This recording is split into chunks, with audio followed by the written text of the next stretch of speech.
dans le monde de la culture, c'est très clair que beaucoup de scénaristes croient vraiment être en mission, vraiment, parce que pour combattre le mal, pour combattre la culture du viol, pour combattre les stéréotypes de genre, pour combattre la masculinité toxique.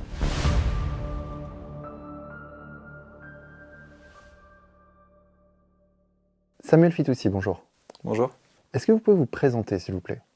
Alors, Samuel Fitoussi, je suis essayiste, chroniqueur au Figaro. J'ai fait des études d'économie et je suis notamment passionné de cinéma, d'où l'écriture de mon livre sur le wokisme dans le cinéma. Alors, ce livre, je l'ai lu, Woke Fiction, comment l'idéologie change nos films et nos séries. Donc, c'est un ouvrage vraiment passionnant. Félicitations. Merci beaucoup. Et donc, nous allons parler de ce sujet. Déjà, première question, pourquoi parler du wokisme ? Pourquoi c'est important ? Je pense que le wokisme est un sujet fondamental en Occident qui touche à la représentation de la civilisation occidentale d'elle-même. L'image qu'on a de nous-mêmes, des nouvelles idées, ces 5-10 dernières années ont déferlé partout dans nos universités, dans le monde de la culture, dans les médias. L'idée par exemple que l'Occident est systématiquement raciste, que nous habitons un patriarcat avec un privilège masculin et que la misogynie est intériorisée par tout le monde. L'idée que d'autres idées sur d'autres sujets, par exemple l'idée qu'on peut être un homme né dans le mauvais corps, l'idée des idées qui deviennent vraiment qui étaient très marginales il y a 5-10 ans et qui deviennent aujourd'hui mainstream. Je pense que c'est pas un petit sujet, c'est pas si c'était quelques personnes dans leur coin qui déliraient, évidemment ce serait pas un sujet de société. Le problème, c'est la pénétration dans les institutions, la pénétration dans les fictions qu'on consomme sur France Télévisions, au cinéma, des films extrêmement grand public, et la façon dont ces idées, petit à petit, la culture d'ailleurs, c'est un fabuleux levier de propagande, on peut dire, dont ces idées, les gens ne les questionnent plus vraiment, les acceptent, les véhiculent. Et donc moi j'ai pensé que c'était important de contrer ces idées, de les montrer pour ce qu'elles étaient, de montrer en quoi elles étaient régressives. Et je ne suis pas le premier à le faire évidemment, mais je pense que ce n'est pas un petit sujet, c'est un sujet absolument majeur pour notre civilisation. Donc voilà. Ça part d'où, ça, ce wokisme ? Où est-ce que ça démarre et quand ? Mon livre, c'est pas un livre sur la genèse du wokisme, mais je pense, c'est une combinaison des idées postmodernes, selon laquelle tout serait discours de pouvoir, selon laquelle les élites seraient une sorte de complot sans comploteur avec des élites. Les postmodernes, c'était des choses de classe. Aujourd'hui, c'est plus des questions raciales, mais c'est la même idée, des groupes de personnes, à travers sans le faire exprès, véhiculent un certain nombre de discours, conditionnent socialement les gens, implémentent façonnent des visions du juste, du mauvais, du bien, du beau, et en fait perpétuent un ordre social qui leur est favorable. Donc avant, avec Foucault et les postmodernes, c'était vraiment les bourgeois qui perpétuaient cet ordre social. Aujourd'hui, pour les woke, c'est les blancs, les hommes ou les hommes cisgenres. L'idée que nos sociétés sont façonnées par et pour des hommes cisgenres. Donc voilà, on réinvente un peu ces logiques. Je pense qu'il y a aussi ces 5-10 dernières années, notamment après le mariage pour tous, il ne restait plus vraiment de combats sociétaux à mener pour la gauche.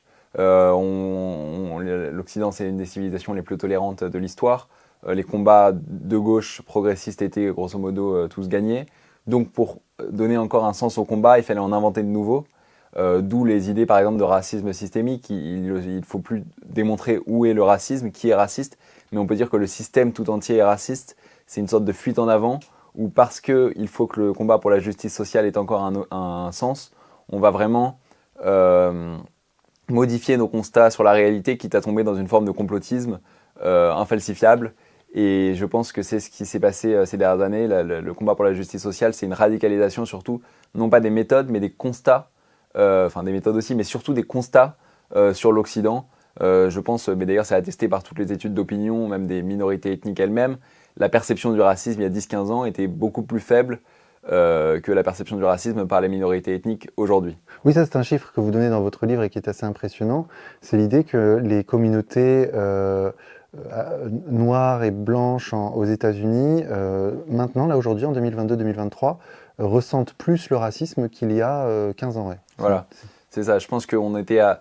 les relations, par exemple, aux États-Unis entre noirs et blancs ont atteint leur meilleur score vers le début des années 2000.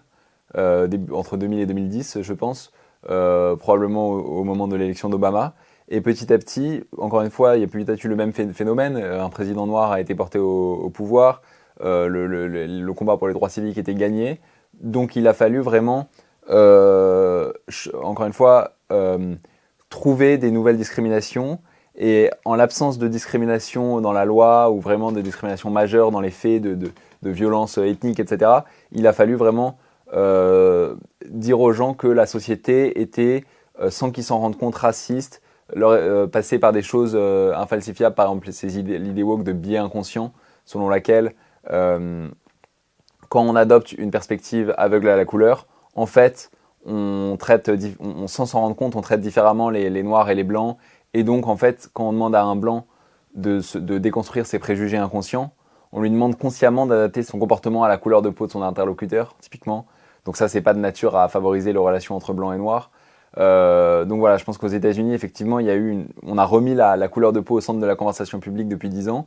Et je pense qu'il y a aussi un problème, c'est l'idée que si vous expliquez aux gens que la société dans laquelle ils habitent est fondamentalement raciste, vous activez leur biais de confirmation et ils vont, dans chacune de leurs interactions sociales, filtrer la réalité pour ne voir que le négatif, interpréter un rapport, un dialogue anodin sous l'angle de la domination et voir des discriminations.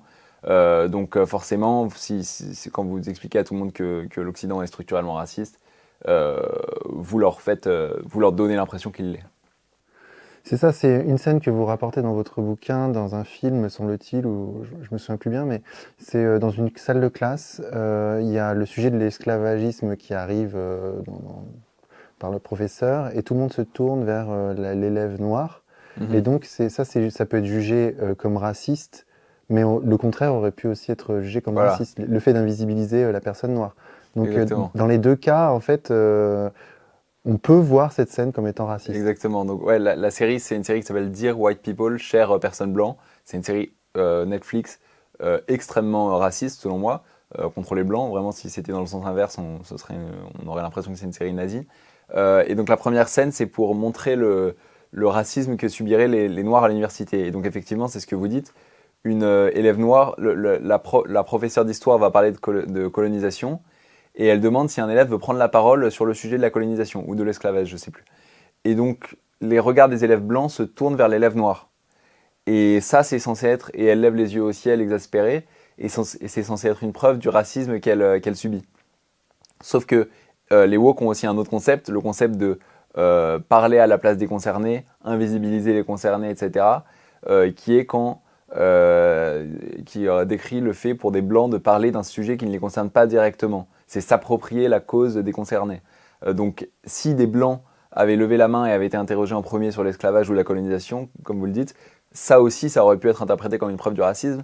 Donc, on voit qu'on est dans une sorte de cercle infalsifiable où peu importe ce qui se passe, les woke vont plaquer leur grille de lecture qui part de la certitude que nos sociétés sont racistes et en trouver la confirmation.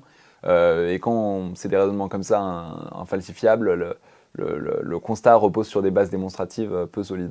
En fait, c'est vraiment le cœur de votre thèse, c'est l'idée que le wokisme accroît les barrières entre les gens, paradoxalement.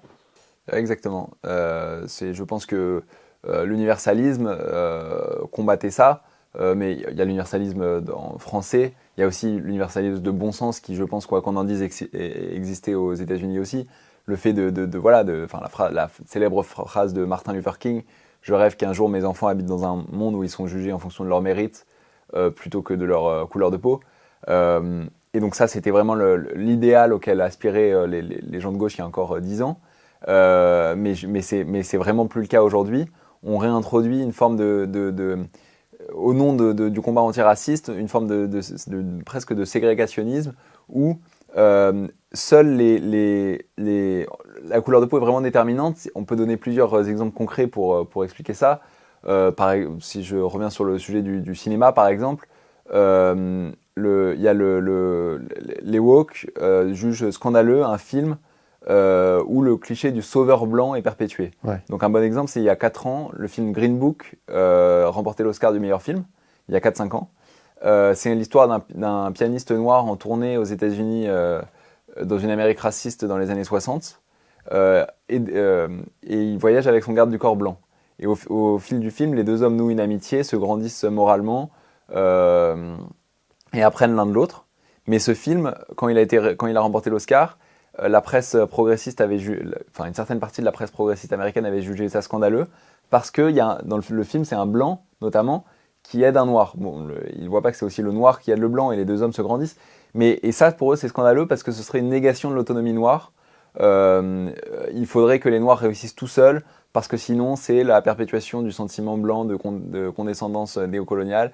Et donc, on est en train au nom d'injustices historiques passées, on est en train de vraiment autoriser ou refuser certains comportements à des gens en fonction de leur couleur de peau. Pareil, on peut parler du concept d'appropriation culturelle.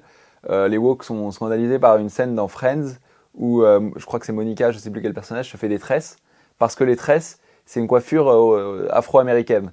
Et donc un blanc ne peut pas se faire de tresses. Mais on voit bien que si on réintroduit l'idée que certaines pratiques culturelles doivent être uniquement la possession de certaines personnes qui possèdent certains déterminismes identitaires et pas d'autres, c'est vraiment pas un progrès. Ça crée des clivages, ça refait de l'identité ethnique une chose structurante. Enfin bon, voilà. Pareil pour, par exemple, Avatar, c'est aussi un cas de sauveur blanc. Avatar, oui, il y a des woke, notamment le 2, c'est assez drôle, qui ont critiqué parce que c'est donc. Moi, j'ai pas vu Avatar, mais parce que bon, on me dit que c'est pas bon, mais c'est des humains ou c'est même des extraterrestres qui se rendent sur une autre planète et qui aident d'autres extraterrestres, je crois, si je dis pas de bêtises. Dans le 2, oui, c'était sur la même planète, c'est des extraterrestres qui viennent aider d'autres peuplades d'extraterrestres mais qui sont de la même espèce en soi. Et donc ça, ce serait en fait, selon les woke, une allégorie de la colonisation. En fait, l'idée, le sentiment de blanc, on doit aller répandre la civilisation sur d'autres continents à des gens qui n'ont rien demandé. Et donc ça, ce serait une forme de sauveur blanc. Ce serait les plus... Ouais. On voit bien que d'ailleurs, il y a une forme de racisme parce que pour eux, c'est le sauveur blanc quand c'est le plus civilisé qui aide le moins civilisé. Donc en fait, c'est eux qui ont intériorisé des préjugés racistes, vu que c'est ni des blancs ni des noirs dans Avatar. Mais oui, il y a vraiment, ça va très loin leur délire. Et vous citez comme ça plusieurs films où effectivement, même des films assez récents, comme ce film là d'un handicapé qui se fait aider par une personne noire. Intouchable. Intouchable. Ouais. Vous le citez comme le cas d'un film où aujourd'hui, en fait, peut-être qu'il ne serait pas écrit ce film. Tout à fait. Je pense qu'aujourd'hui, Intouchable aurait beaucoup plus de mal à être fait parce que l'intrigue est assez similaire à celle de Green Book. C'est deux hommes très différents qui ne partagent rien mais qui apprennent l'un de l'autre et se grandissent moralement, sauf que l'un est blanc et l'autre est noir. Et ça, je pense que... Après, il ne faudrait pas dire que ça ne pourrait plus être fait, mais ce serait beaucoup plus difficilement fait. Parce que beaucoup y verraient le cliché du sauveur blanc. Et il y a cette idée aussi très infantilisante selon laquelle il faut donner aux minorités ethniques des rôles modèles. Eh oui. Et donc un rôle modèle ne serait un rôle modèle pour les noirs par exemple que s'ils réussissent seuls. Donc il y a des choses très problématiques là-dedans. Par exemple le fait qu'un noir ne peut s'identifier qu'à un personnage noir, c'est très discutable, c'est très réducteur. On peut on s'identifie à un personnage quand il est bien écrit, quand il affronte des obstacles, quand il fait un travail sur lui-même, quand il se montre résilient. Quelle que soit sa couleur de peau. Quelle que soit sa couleur de peau, voilà. On peut s'identifier. D'ailleurs, un sondage récent sur Disney montrait que les films Disney préférés des Français, c'est des films comme Le Roi Lion et Bambi. Mais dans ces films-là, c'est des animaux. Et pourtant, les enfants s'identifient aux animaux. Il n'y a pas de...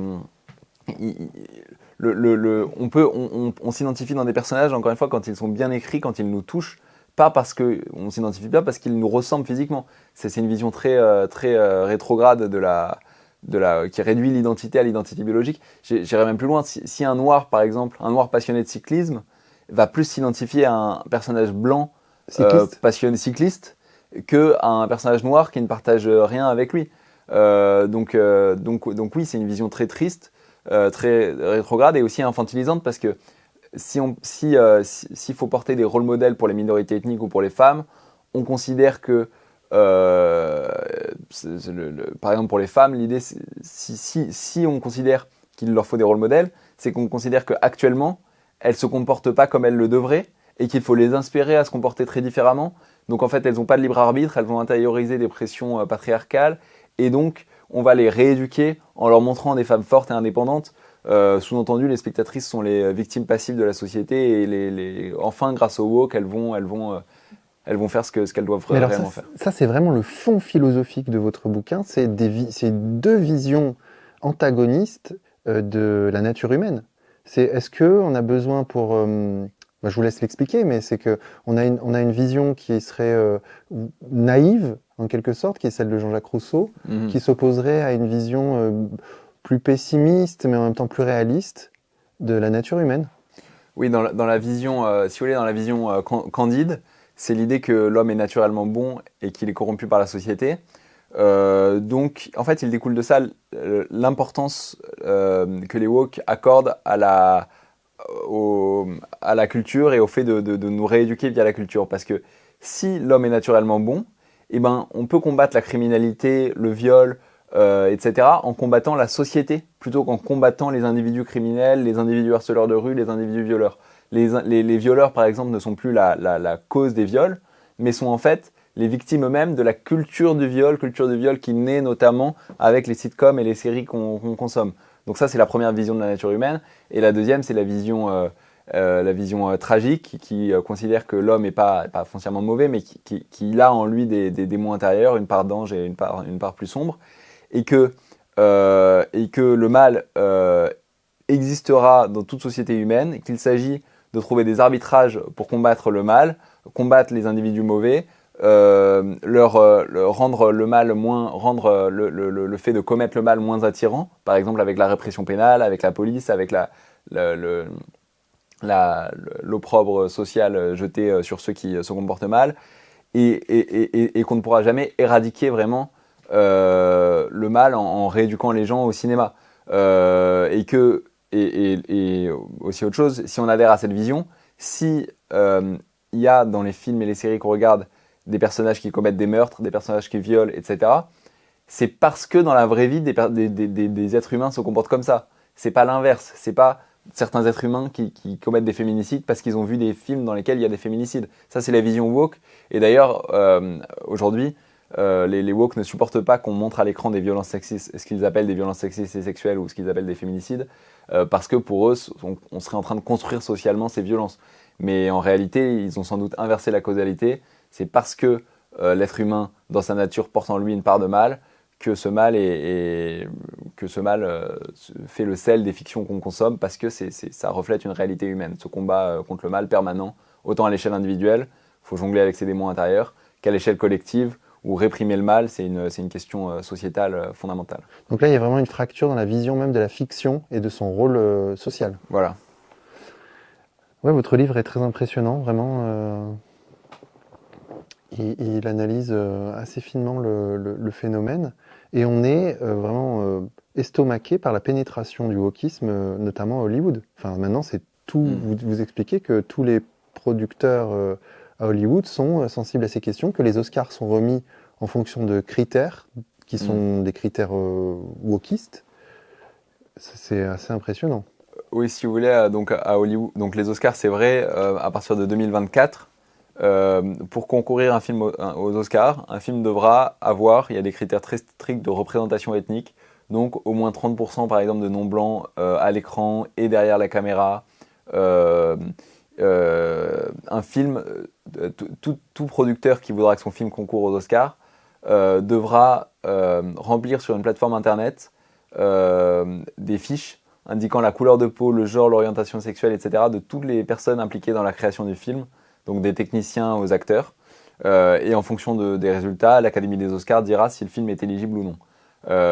Et évidemment, puisque les grosses sociétés de production hollywoodiennes espéreront gagner un Oscar, elles respecteront ces critères. Donc c'est vraiment institutionnalisé. On parle de racisme systémique, mais on devrait plutôt parler de wokisme systémique. Il y a aussi... le New York Times, il y a quelques mois, nous apprenait que toutes les sociétés de production hollywoodiennes ont désormais recours à des cabinets de conseil dits de diversité et d'inclusion au moment d'écrire leur scénario. C'est-à-dire qu'elles font appel à des gens dont la spécialité consiste à maîtriser la pensée woke, qui retouchent, qui lisent les scénarios et retouchent des scènes en disant attention, là une minorité ethnique est représentée insuffisamment positivement, attention là ça véhicule des stéréotypes de genre et ça pourrait inciter les femmes à faire des choix trop féminins, attention là dans cette scène il y a un homme qui explique quelque chose à une femme, c'est du mansplaining et c'est misogyne. Et donc tout est déjà aux normes, tout est aux normes quand le film est tourné.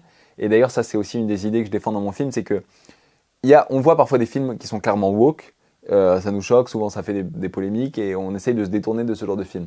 Mais ce qu'on voit pas, c'est tous les films qui ne sont pas politiques, qui ne sont pas explicitement woke, mais on se rend pas compte, ces films sont en fait woke par tout ce qu'ils ne contiennent pas. C'est-à-dire par toutes les scènes qui auraient été présentes si le même film avait été écrit il y a 10 ans, qui auraient considérablement amélioré le film parce que ça aurait été des blagues assez drôles, des schémas, des dynamiques amoureuses écrites légèrement différentes et de manière plus divertissante, etc.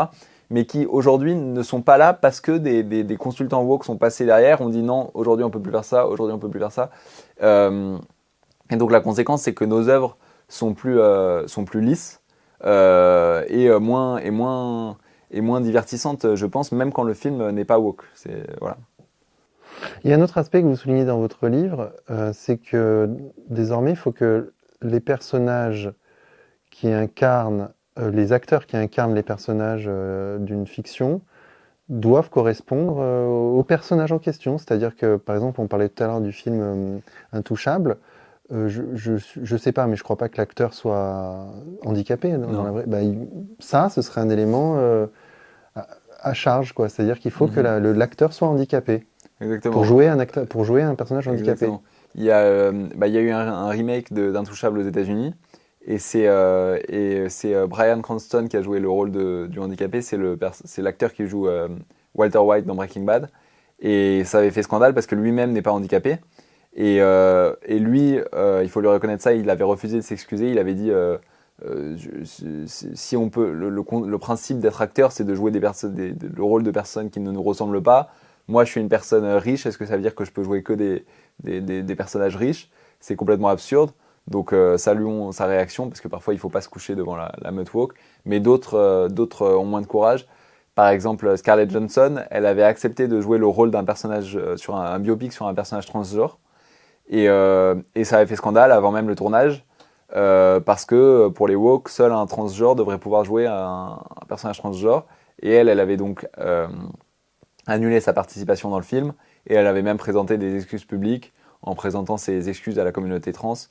Et ça va très loin. Tom Hanks avait joué je crois que c'est 1993 dans Philadelphia, un très beau film où il joue le rôle d'un homosexuel atteint du sida.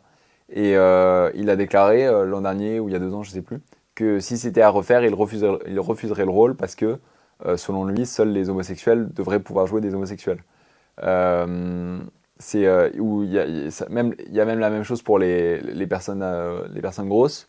Il y a eu une tribune dans le New York Times récemment pour dire que l'auteur jugeait scandaleux le recours par des sociétés de production aux costumes de gros, c'est-à-dire de grossir artificiellement à l'aide de maquillage et de costumes ces acteurs pour qu'ils campent le rôle de personnages gros, parce que ce serait une invisibilisation des acteurs gros qui mériteraient de pouvoir prétendre à ces rôles.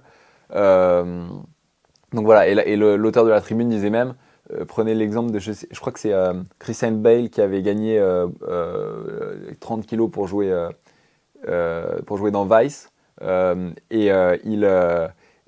de la tribune disait que même ça allait pas, parce que certes il n'avait pas recours à un costume de gros, mais il avait quand même pris du poids de façon artificielle en mangeant beaucoup dans les mois avant le tournage, et qu'il valait mieux laisser ses rôles à des personnes vraiment grosses parce que sinon c'est invisibilisant. Ouais, c'est vraiment oui, problématique. Non mais c'est assez fou quand même. Hein. C'est assez fou et ce qu'on comprend dans votre livre, c'est que c'est pas marginal quoi. C'est pas marginal du tout là. C'est le cinéma occidental, pour faire simple, est en train d'être et en France d'ailleurs, on en est où par rapport à ça? En France, c'est peut-être légèrement moins institutionnalisé, mais ça arrive quand même, je pense. Si vous voulez, le CNC, donc le Centre national du cinéma, a un fonds qui s'appelle Fonds Images de la diversité, où il finance spécifiquement des films où la diversité est bien représentée, c'est-à-dire des films où il n'y a pas trop de blancs. L'Arcom publie tous les ans, alors que les statistiques ethniques en théorie sont interdites par la Constitution française. L'Arcom publie tous les ans des statistiques sur la diversité la représentation des Noirs et des Blancs dans les fictions françaises, où vraiment il répartit les gens selon blancs, noirs, il y compte. Delphine Ernotte, présidente de France Télé il y a 2 ans, dans un interview au Monde, a dit que sa méthode c'était de compter, sous-entendu compter le nombre de Noirs et Blancs, et de ne pas financer les projets où il y aurait trop de Blancs. D'ailleurs, elle est arrivée en faisant une charge contre les mâles blancs de plus de 50 ans. Exactement. Elle a dit, oui, on a une télé de mâles blancs de plus de 50 ans et ça, il va falloir que ça change.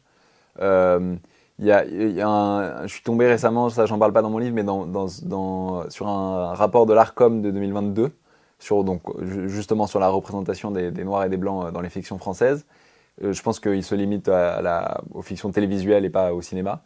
Et il montrait qu'en 2022, il y a eu plus de personnages, de héros noirs que de héros blancs dans les séries françaises. Et en valeur absolue, pas de façon relative. Alors que les blancs représentent largement plus de 50% de la population française. Donc bon, il ne s'agit pas de devenir un woke inversé en voulant des quotas de blancs, évidemment, mais simplement, on voit bien que si c'est le cas, c'est sans doute pas une coïncidence, et c'est sans doute parce que les scénaristes ont des intentions idéologiques derrière et veulent absolument, sont sans doute woke et veulent et s'auto-imposent ou on leur impose des quotas ethniques très stricts. Donc voilà, donc tout ça arrive en France. Sur le racialisme, on peut aussi citer, il y a 2 ans, il y avait une chose qui avait fait scandale, c'est un rapport sur l'Opéra de Paris, écrit par Pape Ndiaye d'ailleurs, avant qu'il soit ministre. Et l'objet du rapport, c'était de dire, on a un problème, l'Opéra de Paris est trop blanc, comment on va faire ? Et il y avait, sur les 50 pages du rapport, il y avait 80 fois le mot noir, 60 fois le mot blanc. Et le rapport préconisait de mettre en place des politiques de discrimination positive, de démarcher à l'étranger des chanteurs et des acteurs non blancs. Donc voilà, donc le paradigme racialiste américain, il est quasiment déjà en France, peu contesté. Bon, on a une chose, c'est la Constitution nous interdit les statistiques ethniques et ce genre de trucs, donc c'est peut-être un garde-fou, mais ça arrive, mais les woke arrivent à contourner tout ça et ça nous parvient malgré tout. Donc vers où on va, selon vous ? Est-ce que c'est durable déjà ? Est-ce que c'est un mouvement profond, durable, ou est-ce que c'est un effet de mode ? C'est ça que j'arrive pas bien à cerner. Moi, je pense que c'est un mouvement très profond, très durable. Ah oui. Moi, je suis assez pessimiste, je pense pas que c'est un effet de mode. Ce qu'il faut bien voir, c'est que beaucoup de gens ont une analyse uniquement économique, en disant mais Disney a perdu de l'argent ces temps-ci, Disney voit bien que quand ils font des films woke, ça marche pas, c'est en train de changer. C'est le cas de la marque de bière américaine. Voilà, Budweiser. Et c'est vrai dans certains cas, évidemment, les retombées économiques jouent et des entreprises privées ont envie de gagner de l'argent plutôt que d'en perdre. Mais ce que les gens ne voient pas, c'est que, et je pense que ce n'était pas le cas dans Budweiser, mais c'est le cas pour des raisons sociologiques du monde de la culture, c'est que les gens ne sont pas uniquement guidés par leurs intérêts économiques, les gens sont souvent des militants, parce qu'ils sont persuadés de la justesse de la cause qu'ils défendent. Dans le monde de la culture, c'est très clair que beaucoup de scénaristes, j'ai trouvé, j'en cite beaucoup dans mon livre, croient vraiment être vraiment en mission, quoi. Être en mission vraiment, parce que pour combattre le mal, pour combattre la culture du viol, pour combattre les stéréotypes de genre, pour combattre la masculinité toxique, etc. Et croient vraiment avoir ce devoir moral de le faire. C'est pas parce que et ils sont prêts à accepter des pertes économiques pour ça.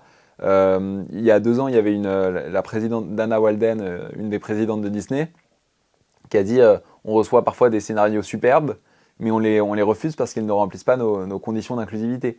Il y a Donc il y a un appauvrissement volontaire, voilà, pour des raisons idéologiques. Voilà. Et puis par ailleurs, je pense que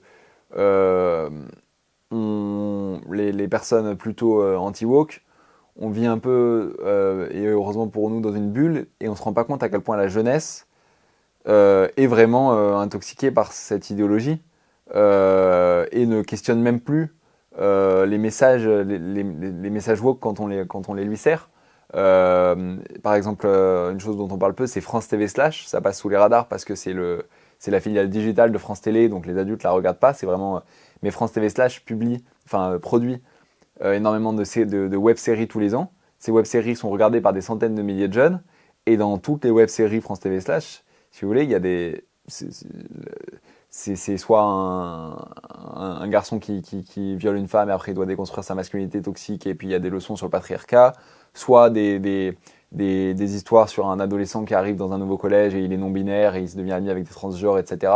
C'est vraiment soit des choses sur des petits documentaires, c'est des fictions ou des documentaires sur la violence policière et sur le racisme de la France. Et donc tout ça, vous pouvez aller voir France TV Slash, service public, produit avec nos impôts. Mais en tout cas, c'est vraiment des centaines de milliers de jeunes qui regardent ça, qui ne prennent pas forcément ces contenus d'ailleurs pour des contenus idéologiques. Nous, on voit ça, on voit directement l'idéologie, mais pour ces jeunes, c'est France TV Slash, c'est des séries. Il n'y a aucune raison de penser qu'on va les rééduquer. Et donc, qui ne questionnent plus ces messages. Et nous, on a connu le monde pré-woke, les films, les œuvres, les livres d'avant le wokisme. Eux ne l'auront pas connu et ça ne les étonnera plus beaucoup. Donc moi, je suis assez pessimiste. Je pense que le problème, je pense pas que c'est les intérêts qui mènent le monde, mais l'idéologie. Et je pense que cette idéologie, même si elle est minoritaire dans la population française, elle est majoritaire dans le monde de la culture et majoritaire dans la nouvelle, enfin, ou en tout cas fortement représentée dans la nouvelle génération. Donc je suis assez pessimiste pour l'avenir. Ouais. Mais en même temps, des continents entiers sont pas touchés par ça. En Afrique, ils sont pas touchés. En Asie, j'ai pas l'impression. Au Japon, pas du tout. En Amérique du Sud non plus, ils sont même plutôt conservateurs. Non, je me trompe peut-être, je sais pas. Bah oui, oui, c'est une maladie occidentale, je pense. Mais je crois qu'en Asie, je crois que c'était au Japon. Je pense qu'ils sont plus touchés que ce qu'on pense. Il y avait eu une série japonaise sur un homme enceint Ah oui? ou enceinte, je ne sais pas comment on dit, qui avait fait scandale il n'y a pas très longtemps. Je crois que c'était japonaise. Mais oui, non, mais c'est clairement une maladie occidentale. C'est peut-être d'autant plus triste d'ailleurs que l'Occident est peut-être la seule civilisation à s'auto-condamner comme ça tout le temps et à expliquer qu'elle est raciste, qu'elle doit tout remettre à plat, qu'elle doit changer ses institutions, changer ses modes de sélection à l'université, changer sa façon d'écrire des films, etc. C'est triste, c'est une civilisation presque qui se suicide petit à petit au nom de grands constats complètement faux selon moi, selon lequel on vit dans un patriarcat ou une société systématiquement raciste, etc. Mais oui, non, moi je suis assez pessimiste. Samuel Fitoussi, merci beaucoup. Merci à vous.